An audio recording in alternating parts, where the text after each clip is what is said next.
નમસ્કાર જીએસએસબી વર્ગ 3ની ભરતી માટે 2026થી જે નવી પરીક્ષા પદ્ધતિ આવી છે એને લઈને ઘણા બધા સવાલો હશે ખરું ને?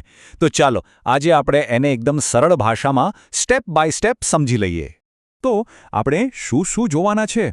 સૌથી પહેલાં જોઈશું પરીક્ષાનું નવું માળખું, પછી પ્રિલિમ્સ અને મેન્સની બધી વિગતો અને છેલ્લે બીજા કેટલાક ખૂબ જ અગત્યના નિયમો. શરૂ કરીએ. ઓકે, તો સૌથી પહેલી અને સૌથી મોટી વાત, પરીક્ષાનું આખું માળખું જ બદલાઈ ગયું છે. ચાલો જોઈએ કે હવે કેવું દેખાય છે. જુઓ, હવે બધું એકદમ સિમ્પલ કરી દીધું છે. ખાલી 2 જ સ્ટેપ છે. પહેલું, પ્રાથમિક પરીક્ષા જે બધા માટે કોમન રહેશે, અને બીજું મુખ્ય પરીક્ષા જે ગ્રુપ એ અને બી માટે અલગ અલગ હશે. મતલબ હવે ગૂંચવણ ઓછી અને ફોકસ વધારે. ચાલો તો હવે એ પહેલા સ્ટેપ એટલે કે પ્રાથમિક પરીક્ષાને થોડી ઊંડાણથી સમજીએ. એમાં શું પૂછાવાનું છે? હવે આ જુઓ, આ બહુ જ રસપ્રદ છે. ટોટલ 150 માર્ક્સ છે, પણ એમાંથી સાંભળજો, પૂરા 60 માર્ક્સ તો ખાલી રિઝનિંગના છે. આનો સીધો મતલબ એ છે કે હવે તર્કશક્તિ પર ખૂબ જ વધારે ભાર મૂકવામાં આવ્યો છે. ગણિત 30 માર્ક્સનું અને બાકીના વિષયો પણ તમે જોઈ શકો છો. અને હા, એક વાત ખાસ ધ્યાનમાં રાખવાની છે, નેગેટિવ માર્કિંગ છે.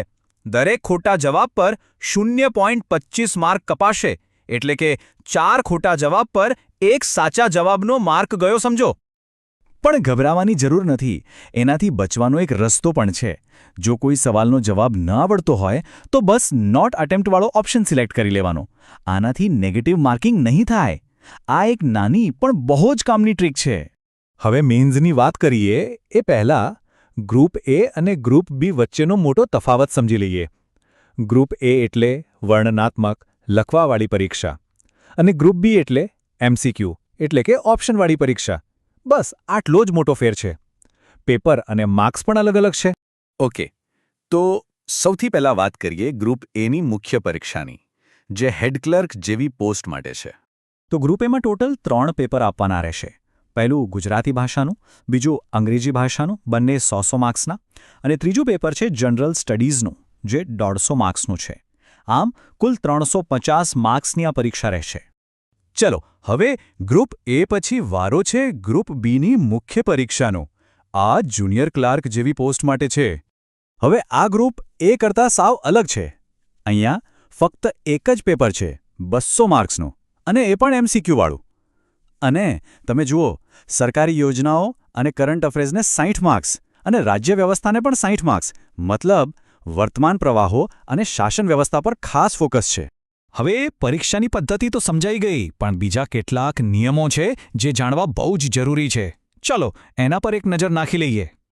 આ આંકડો મગજમાં ફિટ કરી દેજો. 40%.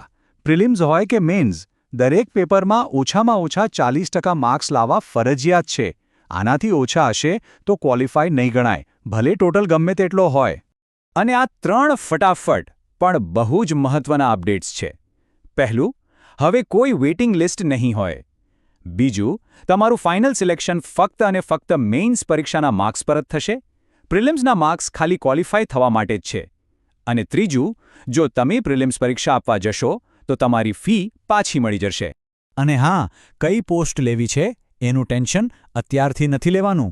એ તો જ્યારે તમે મુખ્ય પરીક્ષા પાસ કરી લેશો પછી ડોક્યુમેન્ટ વેરિફિકેશન વખતે પસંદગીનો ક્રમ આપવાનો રહેશે.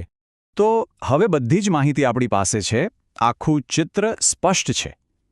હવે સવાલ એ છે કે આ નવી પદ્ધતિ પ્રમાણે તૈયારી કેવી રીતે કરશો? કારણ કે પદ્ધતિ નવી છે તો તૈયારીનો અભિગમ પણ નવો જ હોવો જોઈએ. બસ યોગ્ય પ્લાનિંગ સાથે મહેનત શરૂ કરી દો. સૌને ખૂબ ખૂબ શુભેચ્છાઓ.